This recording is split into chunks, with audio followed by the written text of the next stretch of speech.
So what Donald Trump is telling NATO and the EU is that they have to sell us Greenland. Oh, yeah. Or we are going to war. Damn. Do you know why that's like extra crazy? Do they have all the oil, or is there a lot of oil reserves? So no, so there's actually some like potentially interesting things happening with Greenland, right? Because of climate change, which this is not good, but this is like a new thing that's happening. The polar caps are opening up in trade routes. Yes, I know. Yes. So Asia and Russia will be in maritime. Their ability to get boats to our coast is going to be in a brand new terrain, and we don't have ports that are facing that direction.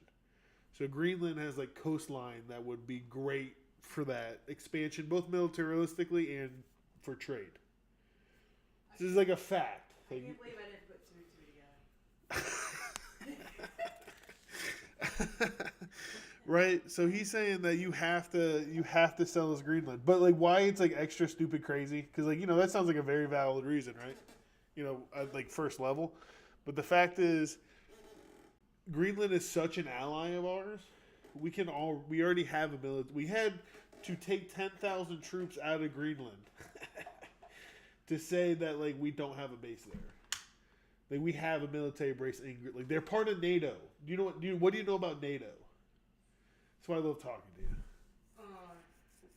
It's essentially like the council among the representatives of many of the countries in the world, and they kind of like are like the diplomats, and they have agreements, and they have rules, and they kind of have like things that you should do as country and as our relationships between countries. Sure, They kind of establish those norms. so you were more talking about like the United. We're gonna look some of this up because I know what I know, and some of it's turned into assumption after not reading it for a while. But NATO specifically is a treaty.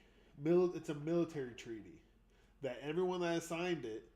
If I go to war, if someone goes to war with you, they go to war with all of us. Okay.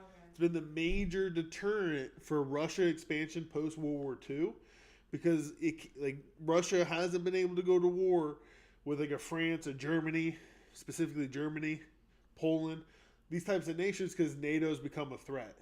Because if they go to war with them, they go to war with America, and nobody's ever wanted that smoke. Yeah, so us doing this to Greenland, already morally, we're doing it out of ego. Like we're doing it out of ego and ignorance at the very best. And we are going to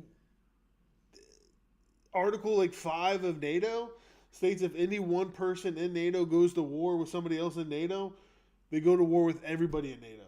So the treaty will be broken, and like no one will be there to like defend Europe or be in a military treaty with them. Like this scale of allies and like what military is trusting who, and like this axis and isle power on the global stage would be threatened for the first time since World War II. So,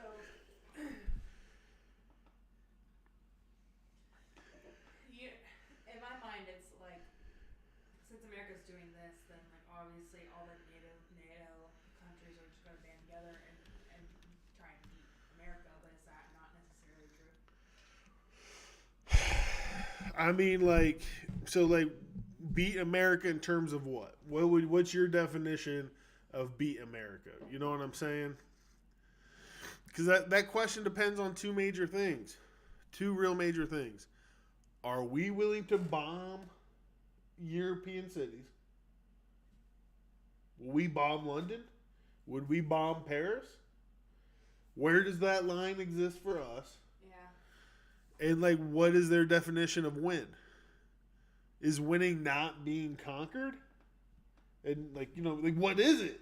Like even like economically, like what else could America want from these European vassals? We are the reserve currency. So all capitalistic trade at some way benefits our dollar. That's what being the reserve currency like kind of means. Okay. We have military bases in all of their countries. How would that work? You know what I mean? Like, I don't know. Like, it's just like one of those questions that, like, That's bad. yeah. And then who stops Russia? Russia never stopped going for Ukraine, and they didn't use any of their, like, from what I understand to a degree, they kept a very large section of their, like, missiles. That's why it's been like a real bloody war. You know? But then, like, does China even want to go to war? I mean, these are just like questions. You know what I mean? What stops China from getting Taiwan? I'm ranting at this point. I'm trying to give you space to talk, but there's just so many questions. It's bad. The number one thing to take away is it's not good for the working class American. Like, we aren't on the side of our government. I'm really cold. I just got really cold. Yeah. That's what the news does to you nowadays. Makes you really cold. Oh, I lost a follower. No, baby, come back. But yeah, it's not good. Yeah, it's a crazy time, man. So that's what's going on. That's what's going on with NATO. I'm just doing the work that I can do to combat and to drive social change.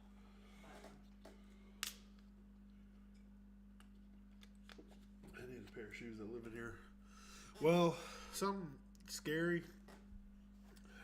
I mean, first off, like, not even scary, but something to be on like alert of as like someone who lives outside of Columbus. I haven't looked much into it yet because I think it just like is happening in real time. But apparently, so you know, in Minnesota, one of the things that kind of started driving the ICE engagement was like how that guy made a video about Somalian daycares and fraud. oh, okay, yeah. Remember that? Yeah. How that was kind of like fuel on the fire for like the attention on Minnesota. I know like Renee I know, Good. I didn't realize that happened in Minnesota. I watched that on Fox News actually. So. Right, so you know how it's like being propagandized and like held by the people who made that. It's almost equivalent of you me going to make something and then it being on CNN the week later. But they did it in Columbus. Someone of the same cut of cloth and the same jib as this last guy did it in Columbus. Was it Somalians? Yeah. Running a From daycare? he like did the whole outside. Let me see the kids, and like Somalians. Like again, this is like first impression. I haven't looked into it all the way. You know what I mean? I haven't watched anything full on it. But Somalians seem to be like more defensive. Like there's guys like with their phones yelling back at them like off rip. But like of course you would. Yeah. Like if I knew that like there's these random white guys that are showing up with hot mics and live cameras, Right. trying to put kids in my because they think the people running this. My kid is in here. I don't care. The business might be shady, but my kid's in. You know what I'm saying? Like, Yeah. I'd be hostile too. And then, as a security guard, I wouldn't let you in either. So like, don't make this about them being Somalian or what the fuck ever. Yeah. No, You can't see kids at where I'm at either. They did not sign up to have the press come and like do a press release. Like they don't. And not even press backed by a company. Some random dude on YouTube. Yeah, and he's being accusatory. Like, of course you don't want to talk. Exactly. Because then he's going to use your words against you. But then also, I do want to make the point that in Muslim culture, it's like, it's against their religion, and it depends on how traditional you are, of course, but conservative or progressive. But it's against the religion to like take pictures of people. Oh yeah. Yeah. Especially like women. Especially if women are being like caretakers, because women's will be in full garb. You don't want that. Like, I mean, you're right. From what I understand of their culture, I agree with what you're saying. But another thing to add to that, even like my perspective too, is like they're very like referral based. Like you have to be part of their community to be in their daycare. Like the reason like some of these people probably aren't worried about taking applications and have someone at the front desk to sign you up like this is Planet Fitness is because like you have to be going to the same church. You have to know somebody's family. We have enough of our own kids, which is all very fair. Like that's fair. Those are very fair. That's how it's worked in America forever. Like we're a mixing pot, but like cultures are like especially when they first mitigate here, their culture is not widespread. They do things internally, which is totally like it's good. Like that's fine. You know what I mean? Yes. Yeah. So I just like the whole thing just doesn't make sense. And then like someone finally sat down with this guy, and he's like, "You boarded up all your windows. Why are the windows boarded up?" She like the lady was like kind enough to be like, "We just made it so you can't look in and see the children. There's children here." Yeah. Exactly. Like, someone finally told him. Like someone put up with your ass long enough to walk you through her process to the point where like your questions are ridiculous. Yeah. But we'll see what happens. We'll see what the reaction is to it. What was that? Boom.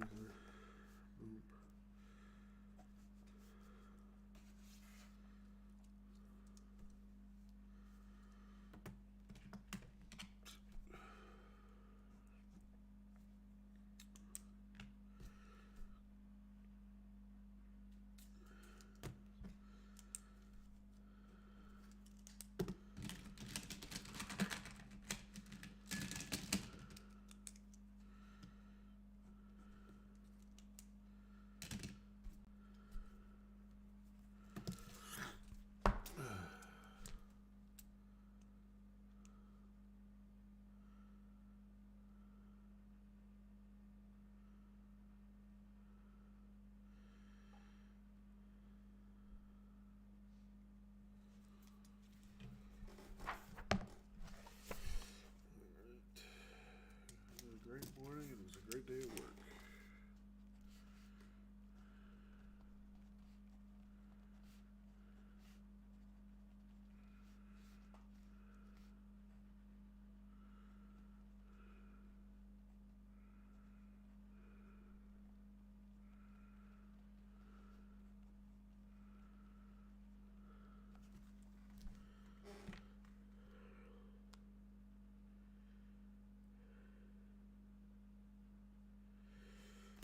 Progress was made on this.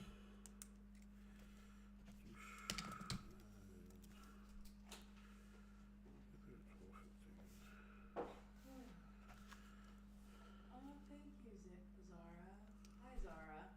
I'm good. How are you? Thank you for dropping a follow. I'll have to do the same to you. I'm well. I'm reading Roland Martin's speech from the CEA MLK Awards dinner that I went to last Thursday. I am just reading it, dissecting it, because I intend to write an essay on it. And then Chief is in the room. We're just kind of talking a little bit as we work on separate things, and I may not be able to talk much because I'll be reading this. So I'm glad to see. Read him the speech.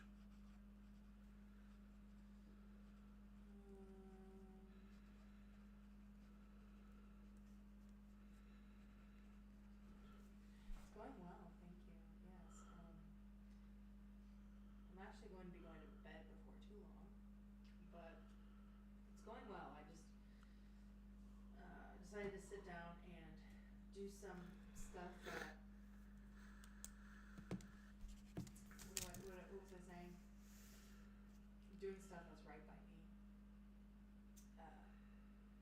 Thank you, Zara. You're so nice. How are you doing, Zara?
We begin today's show in Minneapolis, Minnesota, as the Pentagon's placed 1,500 soldiers from the 11th Airborne Division in Alaska to be on standby to possibly be deployed to Minnesota just days after President Trump threatened to invoke the Insurrection Act as protests continue over ICE's immigration crackdown. The Trump administration says it's opened criminal investigations into Minnesota Governor Tim Walz and Minneapolis Mayor Jacob Frey, who've sharply criticized ICE's tactics. In a statement, Walz said, quote, "Weaponizing the justice system and threatening political opponents is a dangerous authoritarian tactic," unquote. This comes after the FBI reportedly opened a civil rights probe into the ICE agent who killed Renee Good, but then pivoted to focus instead on whether Good and her widow assaulted the agent. Meanwhile, on Friday, a federal judge ordered ICE agents to stop arresting or pepper spraying peaceful demonstrators in Minneapolis. On Sunday, demonstrators disrupted Sunday services at a church in St. Paul to protest one of the church's pastors, David Easterwood, who they say is a top ICE official in the Twin Cities.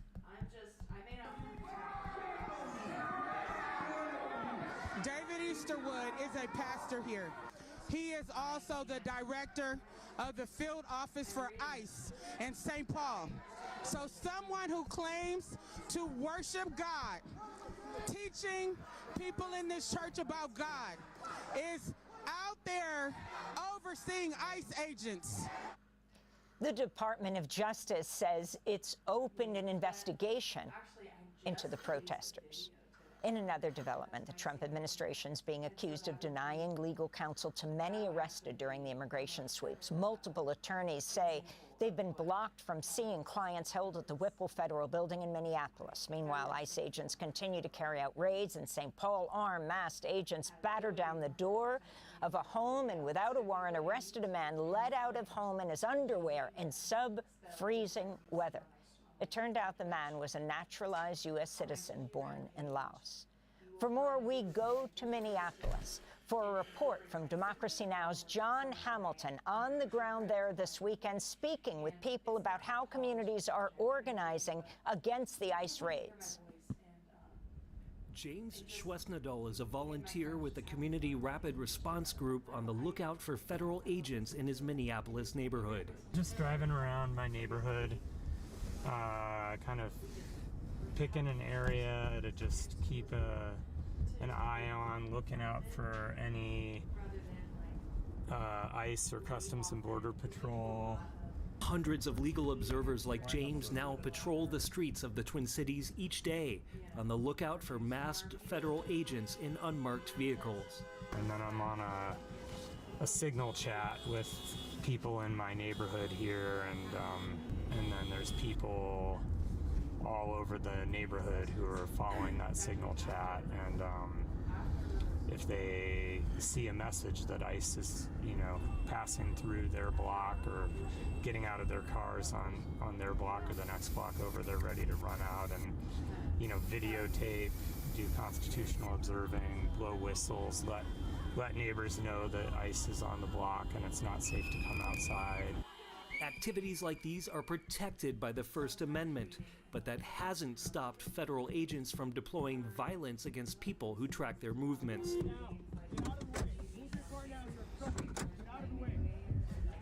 Patty O'Keefe is a 36-year-old South Minneapolis resident who learned that lesson firsthand. I live about 8 blocks away from where Renee Good was murdered, and last Sunday, January 11th, I was out patrolling and observing ICE with my friend Brandon when we were violently arrested and detained. When we got on the scene, the ICE agents were getting back into their 2 vehicles. There were a number of people who had shown up by that point, and so they decided to leave the area. So they turned down a side street, and we proceeded to follow them on that side street and continue blowing our whistles and honking our horns. 30, 40 seconds into Doing that, they stopped their car, got out of the car, surrounded my vehicle, screamed at us to stop following them, told us we were obstructing them, even though there was no one in front of their cars. We weren't at an active ICE raid even. They could have just kept going forward. And then one of the agents proceeded to spray pepper spray into the front windshield vent of my vehicle.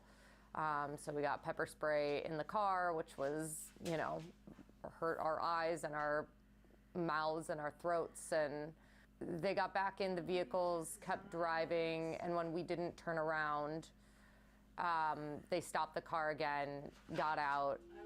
You can go forward! We are not obstructing! We are not obstructing! You can go forward! You can go forward! We're not obstructing! We are not obstructing! We know our rights! They broke our 2 front windows and dragged us out, arrested us, and brought us to detention.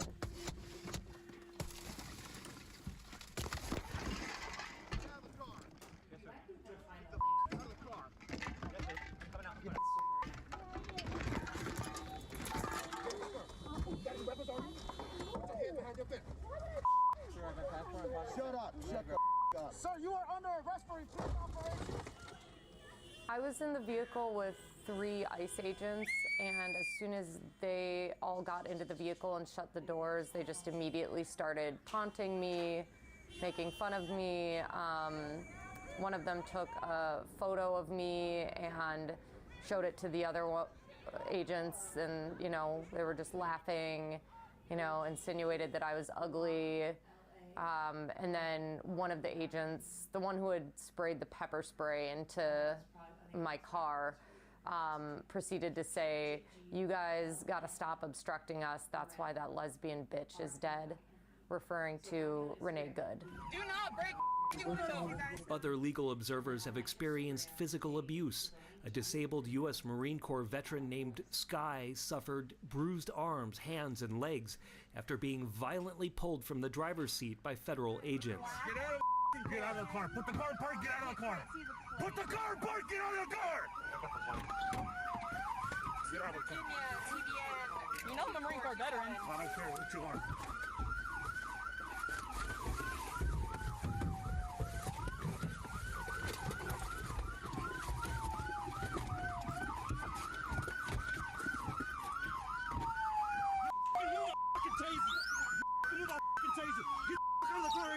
Others have had their license plates and faces scanned by ICE, with agents even following them to their homes. ICE is at my house. Yeah. Judy and Noah Levy were at their home in St. Paul on January 6th when they got an alert. Someone from my book club sent a message on the group chat that, hey, I think ICE is staging in the parking lot of a grocery store that closed down several blocks away. So we drove over, and there were about 8 SUVs lined up kind of tail to tail. Some had plates, some didn't. They stopped us almost right away. They stopped traffic. The first car that was behind them was about to take a right-hand turn. They surrounded him. There were like 5 agents that we could see from several car lengths back where we were. We could hear that they were giving him a really hard time.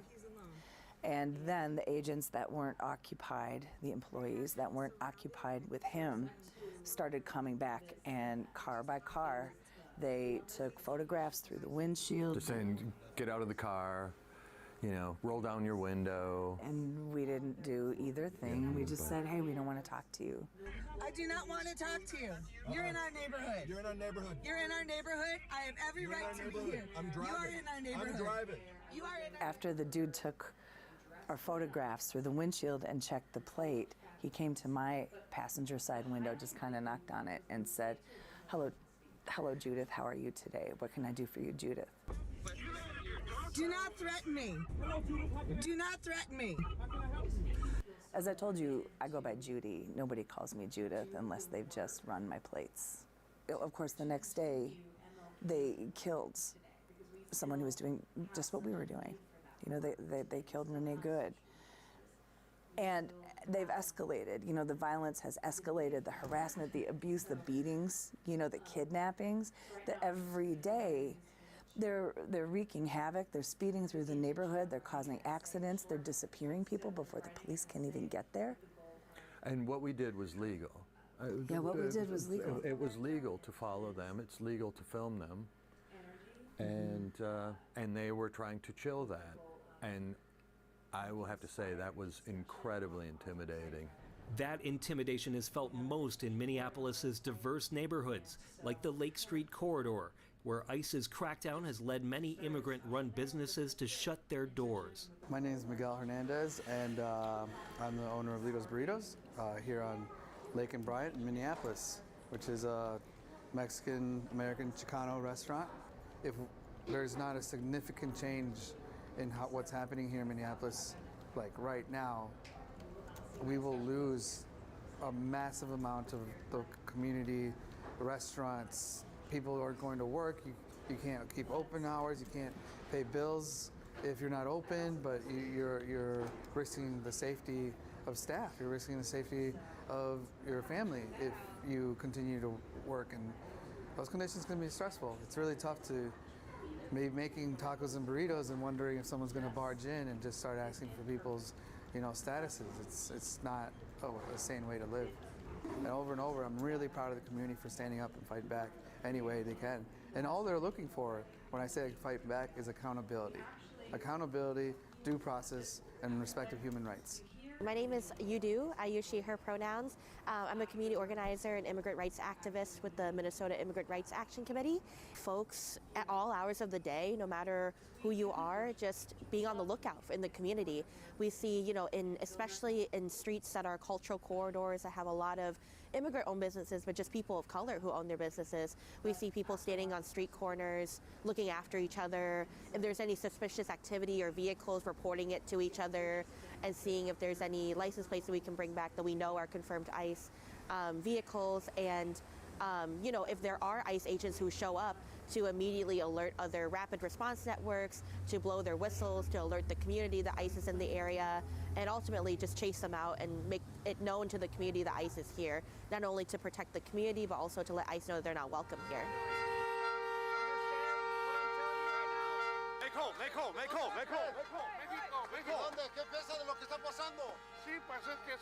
As ICE agents openly use racial profiling to determine who they stop, some of Minnesota's indigenous citizens have been detained, sometimes violently.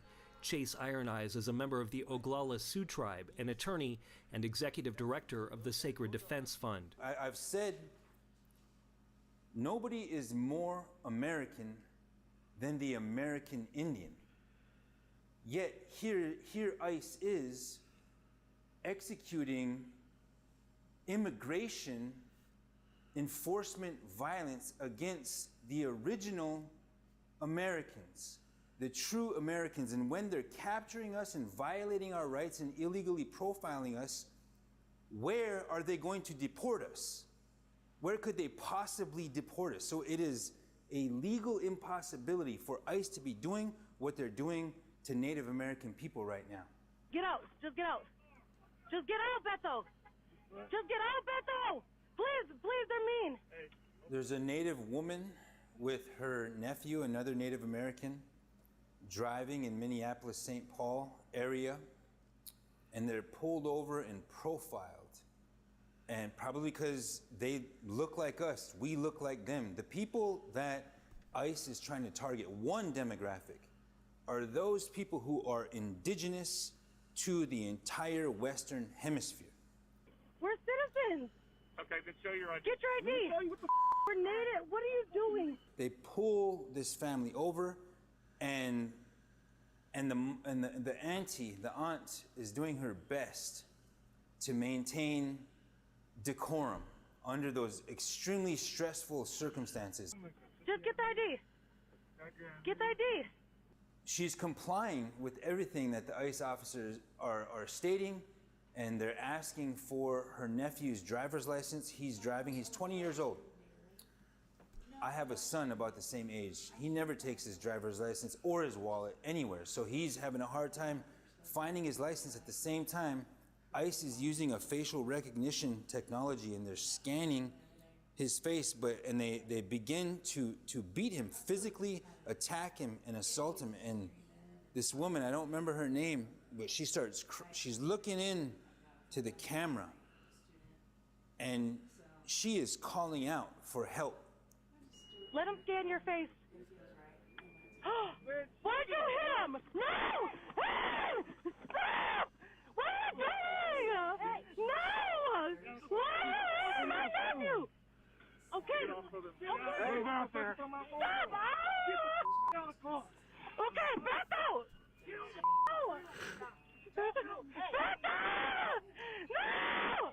Do not move. Do not move. Do not move, okay? The violent arm of the state, which is ICE at this time, is staring her down, and they begin to beat her nephew, and she begins to cry. And by the end of it, they scanned his face and found out that he is a United States citizen. I got a call from a councilman from the Oglala Sioux tribe, and he says, "Brother, we're in town, can we meet?" So I go to meet with this certain councilman, and he's not alone. He has 4 other council members that are with him, and they want their tribal members back. They want their tribal members returned. They want the body released. That's habeas corpus. They want these tribal members who are also American citizens to be released. And we proceeded to the detention center because they wanted to gain access to it. And ICE wasn't really, they knew nothing of these men. But we have eyewitnesses that can attest to the fact that they were apprehended by some uniformed personnel. Now, it is absolutely possible that ICE did not apprehend them, but somebody did. So we're continuing the search, and we're making progress. What I can tell you right now is that ICE couldn't identify them. I shouldn't say they don't have them because we don't know their names. On Saturday, a steady stream of mourners visited the intersection of Portland Avenue and East 34th Street, where Renee Nicole Good was fatally shot 3 times by ICE agent Jonathan Ross. They came with flowers and signs of protest. My name is LK. I'm a teacher from the Twin Cities. Last time I was here was last Wednesday night, the day that Renee Nicole Good was murdered.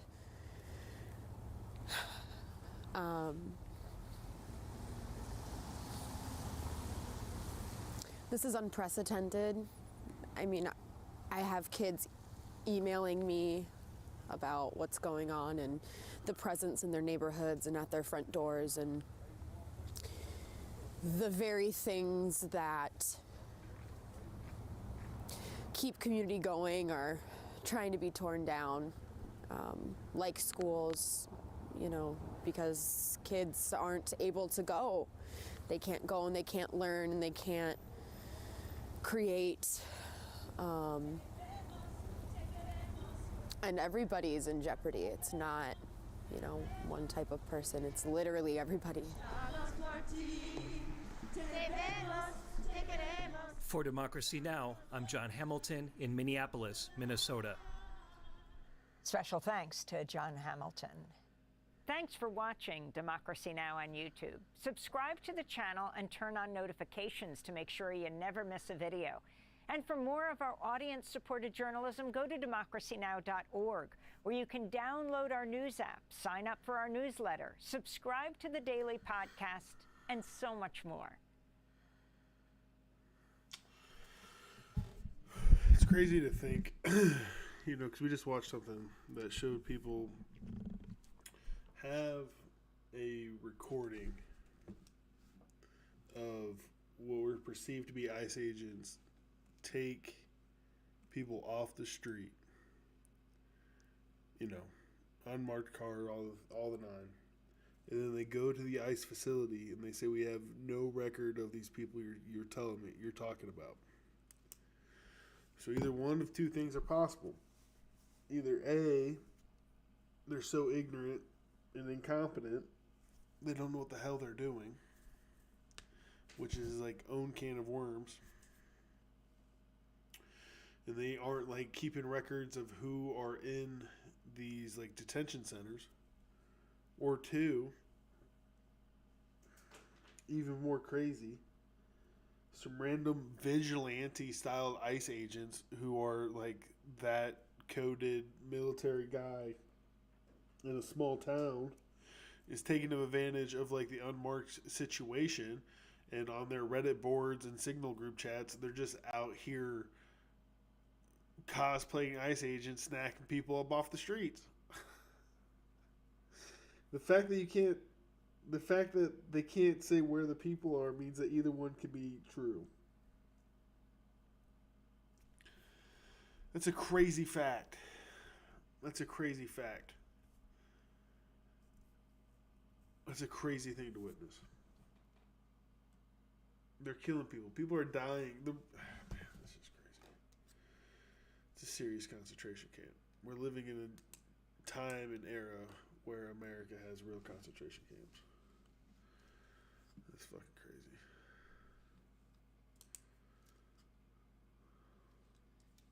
Because I didn't want to watch that. Well, you should watch it. I don't want to. Well, you should watch the video. No!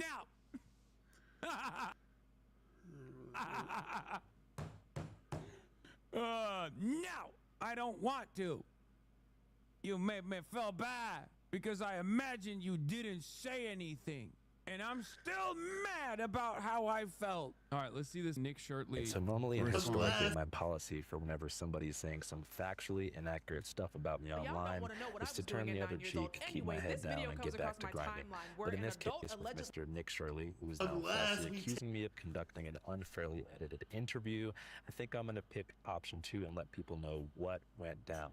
Journalistic integrity is something that I kind of take a little bit seriously, and I can see a future wherein access is limited to prominent people, especially conservatives, if I don't dispel this false narrative immediately in its entirety right the heck now. So to do this right, I'll have to show you a couple of things, including text messages between him and I, and actual footage of the working premiere sequence that I used to edit the interview, so you can see what was cut and why. So let's begin with an editing lesson. So when we're dealing with a long-form interview of somebody who talks very slowly and circles back to repetitive talking points, one of the first things that we do in post-production is cutting what's called dead air, which means long pauses between words or sentences, or fixable verbal stammers that slow down the conversation and risk boring the viewer. So in this raw interview with Nick, which had a total runtime of 2 hours and 2 minutes, we had to cut nearly half an hour of dead air to make it listenable.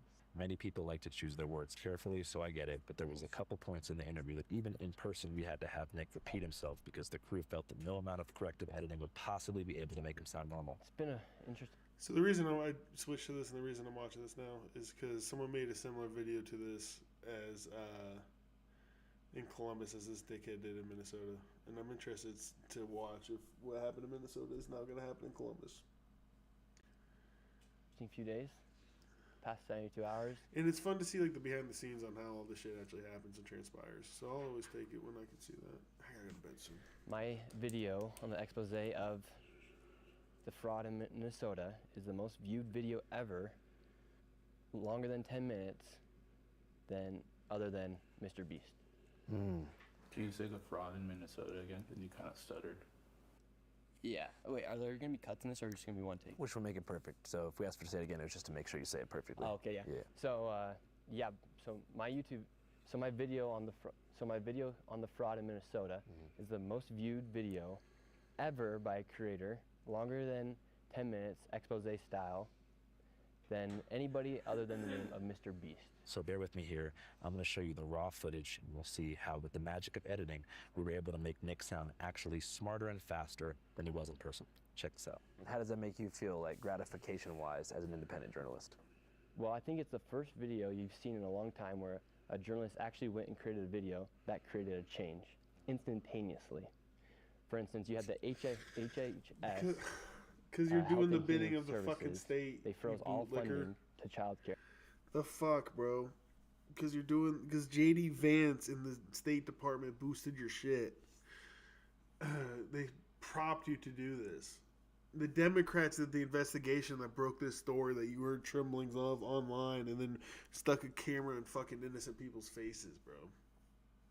You didn't do shit. You just played in their hands and made digestible content for the youth. Inside Minnesota, within a clout over character, man. And then they're Come asking on. for businesses to prove that they are legit businesses before they give tax dollars to these businesses that are not really businesses. How does that make you feel, like gratification-wise, as an independent journalist? Well, I think it's the first video you've seen in a long time where a journalist actually went and created a video that created a change instantaneously. For instance, you had the Health and Human Services. They froze all funding to child care inside of Minnesota, and then they're asking for businesses to prove that they are legit businesses before they give tax dollars to these businesses. Why did this guy literally come out and say, "You slandered my good reputation"? Oh my lord, dude. I mean, I assumed it was even dumber, but I didn't. God, he is so stupid. To offer him a platform where he will make a fool of himself. Like, I think it is unironically ableist to make fun of Nick Shirtley. So in that interview, we probably did that same See, thing. as far but as now he's on trimming like dead the air center and stuff. stage and he's put himself in the middle of some serious shit. So like, you gotta shoot the messenger sometimes. Some B-roll, no joke, probably 30 times, as you can see here on the timeline, and it was never to take him out of context, but to help him get his point across.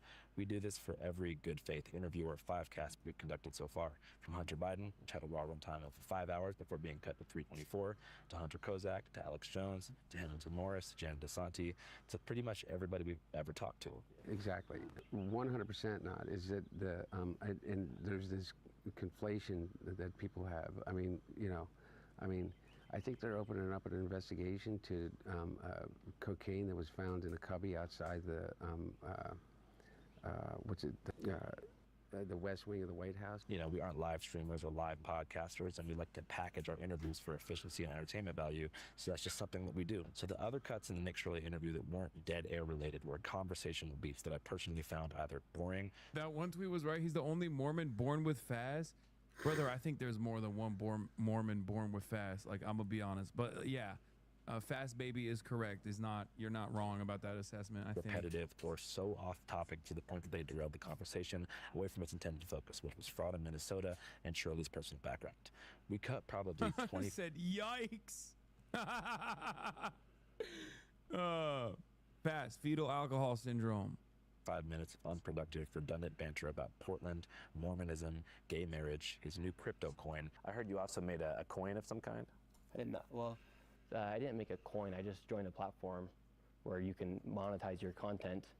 And so yeah, it is a coin. You can then monetize your content, just similar to like how you upload on TikTok. You can upload your stuff on there. It's just based off Coinbase. The history and ethics of welfare in America, and 6 whole, nearly identical back and forths about his 89% statistic that he falls back on when challenged. 89% of the fraud is being committed by Somalians, and 89% of the fraud being committed inside Minnesota is by the Somalian population. 89% of the fraud. This is such an inappropriate way to game out statistics for the record. 89% comes from a total fabrication. It's one of the. We're gonna pick it up where I'm leaving off right now in the morning when I get up. We're gonna start streaming on my mornings and my ends. I know this was not as focused content, but it's just trying to start these beginning and end of the days. I'm trying to figure it out. I just wanted to get on camera to make it on camera to just get that in the routine and get that in the bag. I'm gonna go over this. This is a 5-minute journal. Talk about it in the mornings and at nights.